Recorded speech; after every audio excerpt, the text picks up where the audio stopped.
बच्चों अब इस क्लास में हम नया चैप्टर स्टार्ट करते हैं, प्रॉफिट और लॉस प्रायर टू इनकॉर्पोरेशन। नाम से इसका मीनिंग समझ नहीं आता, हम एक डिस्कशन करते हैं तो आपको कुछ बातें समझ आएंगी। देखो, एक ना फर्म है मेजर्स राम एंड कंपनी, ठीक है। ये फर्म चल रही है, एक पार्टनर है, दो हैं, जो भी हैं। इन्होंने ना अपना चलता बिजनेस बेच दिया। किसको बेच दिया? राम लिमिटेड को। और हो सकता है कि राम लिमिटेड जो है ना, ये यही बना रहे हैं, मेजर्स राम एंड कंपनी है ना, हो सकता है इसके मालिक का नाम राम है और वो राम ये चाहता है कि हम इसको कन्वर्ट करके राम लिमिटेड बनाते हैं। लेकिन आपको पता होना चाहिए, कंपनी एक सेपरेट लीगल पर्सन होती है। मतलब ये अपना राम एंड कंपनी वाला बिजनेस राम लिमिटेड को बेचेंगे पहले, फिर उसके मालिक बनेंगे, कोई अलग बात है। और ऐसा भी हो सकता है कि Ram and company x limited को अपना बिजनेस बेच दे। मैं यहां पे एक्स लिमिटेड लिख लेता हूं जिससे कंफ्यूजन ना हो। एक्स लिमिटेड ने अपना मतलब राम एंड कंपनी ने, मेजर्स राम एंड कंपनी ने अपना बिजनेस एक्स लिमिटेड को बेचा है। लेकिन मेन बात, खास बात क्या है, अभी एक्स लिमिटेड बनी ही नहीं है। एक्स लिमिटेड खुद अपने आप में प्रपोज्ड है, प्रपोज्ड कंपनी है। हाँ, उसके जो शेयर होल्डर बनेंगे फ्यूचर में, जब वो कंपनी बन जाएगी तो वो share holder measures Ram and company को पूरी पेमेंट देंगे, जो भी उसका परचेस कंसिडरेशन डिसाइड हुआ है। मेरे कहने का मतलब ये है, अभी एक्स लिमिटेड बनी तो नहीं है, लेकिन प्रपोज्ड कंपनी के बिहाफ पे, प्रपोज का मतलब भाई बनने वाली है कंपनी, उसके बिहाफ पे उसके जो शेयर होल्डर्स बनेंगे, आगे मेंबर्स बनेंगे, उन्होंने कॉन्ट्रैक्ट कर लिया है किससे? मेजर्स राम एंड कंपनी से, कि हम आपका बिजनेस खरीद लेंगे। किस दिन कॉन्ट्रैक्ट किया है? 1 अप्रैल 2021 को मान लेते हैं। अभी कंपनी बनी ही नहीं है और पूरा साल 31 मार्च 2022 तक ये साल जाएगा। अब एक बात बताएं, ये जो बिजनेस चल रहा था, मेजर्स राम एंड कंपनी चला रही थी, उस बिजनेस को 1/4/21 से कौन चलाएगा?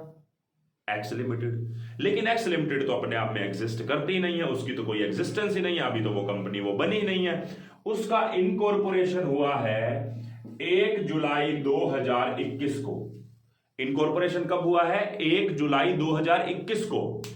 1/4/21 को जिस राम एंड कंपनी के बिजनेस को खरीदने का कॉन्ट्रैक्ट एक प्रपोज्ड कंपनी एक्स लिमिटेड ने किया, वो एक्स लिमिटेड का जन्म यहां पे हो गया। यहां पे एक्स लिमिटेड बनी है, यहां पे वो प्रपोज्ड थी, मतलब यहां पे उसका इनकॉर्पोरेशन हो गया। यहां से वो एग्जिस्टेंस में आई है। एग्जिस्टेंस में कैसे आती है? वो कंपनी लॉ की बातें हैं, रजिस्ट्रार ऑफ कंपनी में उसका नाम दर्ज हो गया कि भाई ये भी एक कंपनी है और इंडिया में इसका इनकॉर्पोरेशन हुआ है। प्राइवेट है, पब्लिक है, जो भी वो डिसाइड होगा उसके अंदर ही, भाई कि प्राइवेट कंपनी है या पब्लिक कंपनी है। बात यह आती है कि 1/7/2021 से वो कंपनी बनी। अब इस बिजनेस को यहां से लेके यहां तक जो चलाया, वो किसने चलाया? एक्स लिमिटेड ने पूरा साल चलाया, या यहां से एक्स लिमिटेड, क्योंकि बनी ही यहां पे है तो यहां से एक्स लिमिटेड ने चलाया, और पिछले बिजनेस को मेजर्स राम एंड कंपनी चलाया। मैं क्वेश्चन ये पूछ रहा हूं कि इस जो पूरा साल है 1/4/21 से लेकर 31 मार्च 22 तक, इसमें इस वाला प्रॉफिट जो है या लॉस जो भी आएगा, उस पे राइट जो है वो किसका है? देखा जाए तो यहां पे एक्स लिमिटेड बनी है, इससे पहले फिर बिजनेस चल कैसे सकता है? इसलिए मेजर्स राम एंड कंपनी के नाम से ये बिजनेस चलता रहा होगा। हालांकि चला कौन रहे होंगे? इसी एक्स कंपनी, एक्स लिमिटेड के जो प्रमोटर्स थे, जिन्होंने यहां पे खरीदने का कॉन्ट्रैक्ट किया होगा। ऐसा नहीं है कि यहां पे जो मेजर्स राम एंड कंपनी के 3 महीने और निकले हैं, हालांकि कॉन्ट्रैक्ट यहां पे हो चुका है। इसका मतलब ये नहीं है कि राम एंड कंपनी का ही हक है इस प्रॉफिट पे। प्रॉफिट पे हक तो एक्स लिमिटेड का ही है, लेकिन हम इसको कौन सा प्रॉफिट बोलेंगे? प्री प्रॉफिट, मतलब कंपनी बनने से पहले के प्रॉफिट। और ये कौन से होंगे? पोस्ट, जो कंपनी बनने के बाद के प्रॉफिट्स हैं। और हम इसका ट्रीटमेंट ऐसे ही करेंगे जैसे ये measures Ram and company business को चला रही है, और इस दिन से बाद से हम कैसे ट्रीटमेंट करेंगे? जैसे एक्स लिमिटेड खुद बिजनेस चला रही है। और यहां पे तो जैसे क्या कि चला ही वही रही है, क्योंकि एक्स लिमिटेड बन चुकी है, इनकॉर्पोरेट हो चुकी है। तो तो हमें प्री और पोस्ट के प्रॉफिट्स निकालने हैं, उनको अलग अलग करना है। मान लेते हैं यहां पे या यहां पे ये वाला जो प्रॉफिट है, सोच के देखना, यहां से लेके इसके बाद वाले जो प्रॉफिट्स हैं वो तो एक्स लिमिटेड खुद कमा रही है, वो तो उसके प्रॉफिट एंड लॉस अकाउंट में जाते हैं। लेकिन अगर इससे पहले के जो प्रॉफिट्स होते हैं वो कंपनी बनने से पहले के प्रॉफिट्स हैं, कंपनी यहां पे बनी है कब, 1 जुलाई को, तो ये जो 3 महीने के प्रॉफिट्स हैं वो हमारे कैपिटल प्रॉफिट्स हैं। और कैपिटल प्रॉफिट्स कहां जाते हैं, कैपिटल रिजर्व में। इट मींस कंपनी बनने से पहले अगर कोई भी बेनिफिट हुआ वो कहां जाएगा, कैपिटल रिजर्व में। इसके ऊपर भी एक्स लिमिटेड का ही राइट है, इस प्रॉफिट के ऊपर भी, लेकिन किसके नाम से ये चलता रहेगा, यहां तक business measures Ram and company के नाम से चलता रहेगा। तो ये वाले जो प्रॉफिट्स हैं वो हमारे कहां चले जाएंगे, कैपिटल रिजर्व में, कैपिटल प्रॉफिट है। और ये हमारे रिवेन्यू रिजर्व में, क्योंकि हमारा रिवेन्यू प्रॉफिट है, कंपनी बनने के बाद का प्रॉफिट है। और बातें करते हैं इसके अलावा, मान लेते हैं प्री पीरियड में लॉस आ रहा है, इस पीरियड का लॉस आ रहा है, तो कोई बात नहीं, हम गुडविल डेबिट कर देंगे।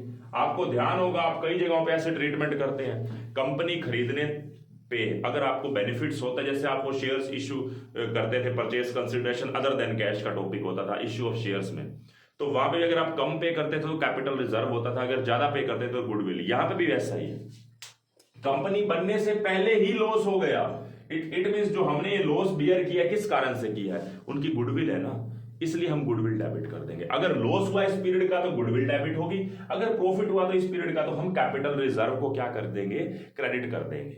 ये बात है। और भी बात है, ये जो था इस दिन जो कंपनी बनी है इसको हम बोलते हैं COI।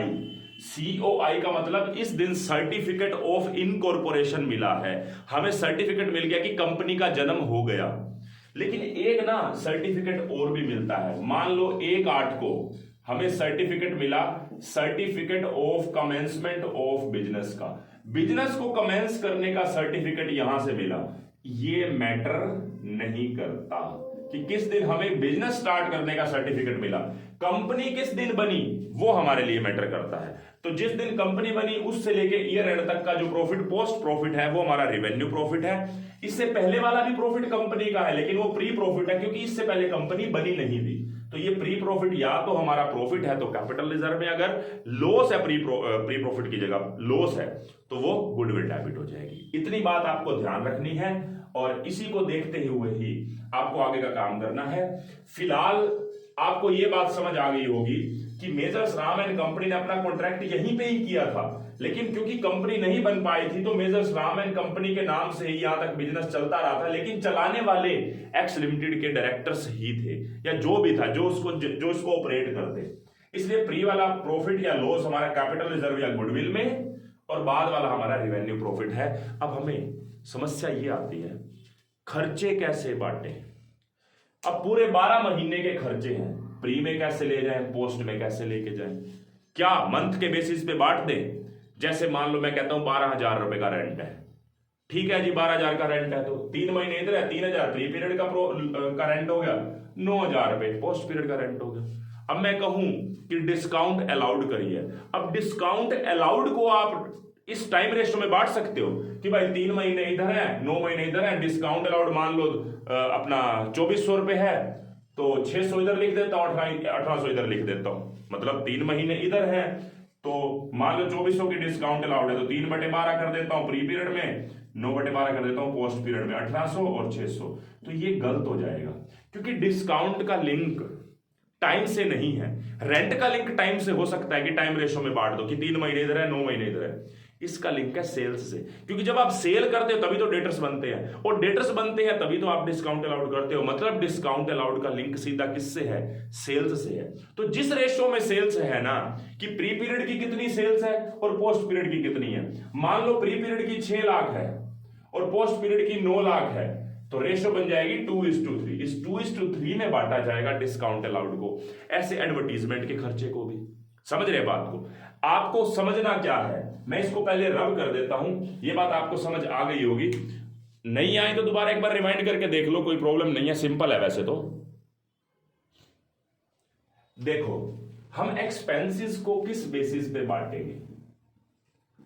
कुछ ऐसे एक्सपेंसेस हैं जो टाइम रेशियो में बट जाने चाहिए, कुछ ऐसे एक्सपेंसेस हैं जो सेल्स रेशियो में बटने चाहिए। टाइम रेशियो का एग्जांपल है जैसे रेंट, मान लो कोई लीगल एक्सपेंस है, प्रिंटिंग एंड स्टेशनरी है, 2-3 एग्जांपल मैंने वैसे ले लिए।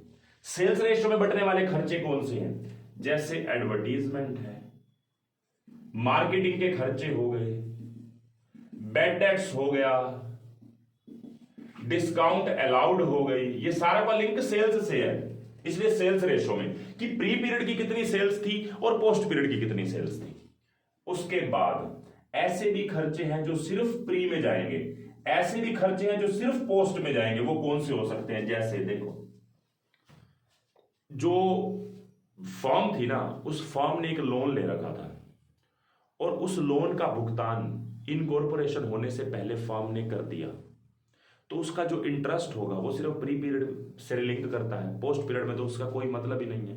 और सुने, इनकॉर्पोरेशन होने से पहले ना फर्म के पास एक मैनेजर था, उस मैनेजर से फर्म काम करवाती थी, उसको सैलरी देती थी। लेकिन जैसे इनकॉर्पोरेशन होना, उस मैनेजर को हटा दिया और उसकी जगह पे डायरेक्टर आ गया कंपनी का।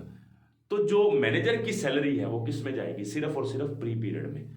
तो कुछ खर्चे ऐसे हैं जो पक्का है सिर्फ और सिर्फ प्री में, कुछ खर्चे ऐसे हैं जो पक्का है, कंफर्म है, किस में जाएंगे? पोस्ट में।